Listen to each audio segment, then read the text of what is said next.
அதிமுக பொறுத்தவரைக்கும் பிரிந்து சென்றவர்கள் எல்லாமே வந்து ஒன்று சேரணும் அப்படின்றப்ப, அது இன்னும் ஒரு வலுவான அணியா மாறுறப்ப, அங்க இருந்த கூட்டணியில இருந்து வருவாங்க இல்லையா? ஏன் திமுக கூட்டணியில இருந்து கூட நெறைய கட்சிகள் வரப்ப, எடப்பாடி பழனிசாமி மற்ற தரப்பு யாரோடைய அ அ பரிசீலனையும் ஏத்துக்க மாட்றாரா? இல்லங்க. அவரு வந்து இங்க நம்ம நாட்ல என்ன பிரச்சனைன்னா, ஒரு முறை முக்கியமான பதவியில, பொறுப்புல மேல உட்காந்துட்டாங்கன்னா, அவங்க என்ன நெனைக்கிறாங்கன்னா, "நம்ப தான் இனிமேல் நம்ம போய் யாரையும் கேட்க வேண்டியதில்ல, பண்ண வேண்டியதில்ல" அப்படின்ற அந்த ஒரு தோரணை. இன்னொன்னு இவங்க என்னென்னலாம் குடைச்சல் குடுத்தாங்க, என்னென்னலாம் பிரச்சனை பண்ணாங்க, என்னென்னலாம் மாறி மாறி துரோகி, துரோகம்லாம் சொல்றாங்க. யார் எனக்கு துரோகம் பண்ணாங்கன்றதெல்லாம் தெரியாது. 3 பேத்துக்குமே போட்டி 3 இருக்கு. பேருமே அண்ணாமலைக்கு போட்டி. இருக்கு, ஓபிஎஸ்க்கு அப்போ இருக்கு. இதெல்லாம் வச்சு பார்க்கும்போது என்னன்னா, அந்த மனசு என்பது அத ஏத்துக்கிற அந்த தன்மையில இல்ல. இவங்க வந்து இவங்கள பத்தின அரசியல் தான் பண்றாங்க.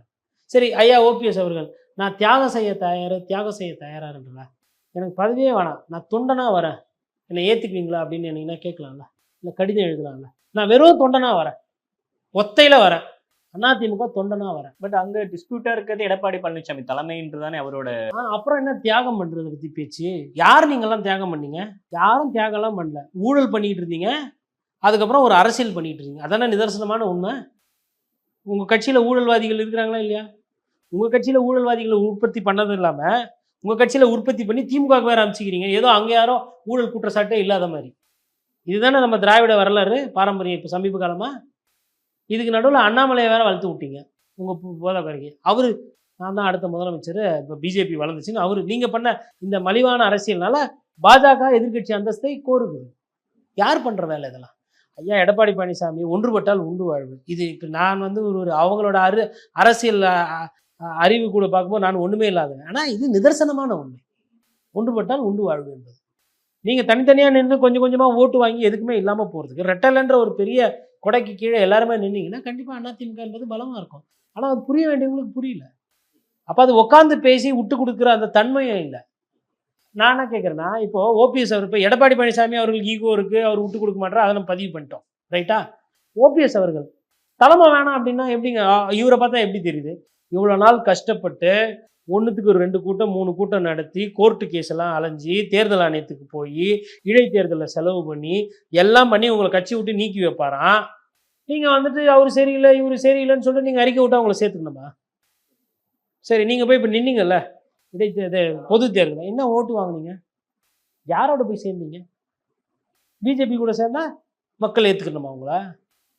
மக்கள்னு ஒருத்தங்க நீங்க பண்ற அரசியல்லாம் பார்க்குறாங்கன்ற புரிதலே இல்லாமல் அரசியல் பண்ணிட்டு இருக்கீங்க. இப்போ இவ்வளோ நாள் பண்ண ஓபிஎஸ் ஐயா அரசியல் பண்ணார் இல்லைங்களா? இதுல மக்கள் சார்ந்த அரசியல் எத்தனை ஞாபகம் வருது உங்களுக்கு? என்ன பண்ணீங்க நீங்க? வீட்டு பிரச்சனை. ஏதோ பிஜேபி பத்தி லைட்டா கொஞ்சம் திட்டி பேசுங்க, வாயை திறந்து பேசுங்க. அப்போ இவ்வளோ பிரச்சனை இருக்கு சுத்தி மக்களுக்கு. அதெல்லாம் பேசாம எடப்பாடி துரோகம் செய்து விட்டார். சரி, எடப்பாடி துரோகம் செய்து விட்டார் தெரியுது. ஒரு வாட்டியில் ஆல்ரெடி பண்ணவர் தான். எதுக்கு போய் துணை முதலமைச்சராக ஏற்றுக்கிட்டீங்க பதவியை? அன்னைக்கே அம்மாவோட ஆட்சியை நிறைவேற்றணும், 4 ஆண்டு காலம் முடிக்கணுன்றதுக்காக நான் தியாகம் பண்ணேன் அப்படின்னு. இவ்வளவு சிறந்த ஆட்சியெல்லாம் இங்கே எதுவும் நடக்கல. அம்மாவோட ஆட்சின்ட்டு. அப்பதான் குட்காலாம் வந்து அமைச்சருக்கே தொடர்புக்குன்னு செக்ரட்டரியேட்டுக்கே ரைடு போட்டுது. அப்போ அந்த மாதிரி ஆட்சி செக்ரட்டரியேட்டுக்கே ரைடு வர அளவுக்கு ஒரு ஆட்சி இருக்குன்னா அது வந்து சிறப்பான ஆட்சினால அந்த ஆட்சியை பாதுகாக்கிறதுக்கு தான் நீங்கள் பண்ணீங்கன்னா அப்போ நீங்கள் மக்கள் விரோதமாக போயிருக்கீங்க. அப்போ உங்களை மக்கள் தோக்கச்சது சரியாக தான் தோக்கச்சுங்க. இப்போ அதே மாதிரி எடப்பாடி பழனிசாமி பாஜக எதிர்ப்பு அப்படின்றதுல இன்னும் தீவிரமா இருக்கிறார். இல்லை தீவிரம்லாம் கிடையாது. எங்கே தீவிரமாக இருக்காரு? இப்போ தான் கொஞ்சம் பேச ஆரம்பிச்சிருக்காரு. இந்தி திணிப்பு, இந்த 3 சட்டங்கள் வந்து இந்தி திணிப்புன்னு பேசியிருக்கிறாரு. அர்த்ராஸில் வந்து இவ்வளோ பேர் செத்ததுக்கு காரணம் யோகி ஆதித்யநாத்தினுடைய மோசமான ஆட்சி தான் அப்படின்னு எதனா அறிக்கை படிச்சிங்களா? மாயாவதி வந்து சொல்லிட்டு போனாங்கல்ல, தமிழ்நாட்டில் சட்டம் ஒழுங்கு சரியில்லைன்னு. அது அவங்களுக்கு பர்சனல் பாதிப்பு, அதனால சொன்னாங்க.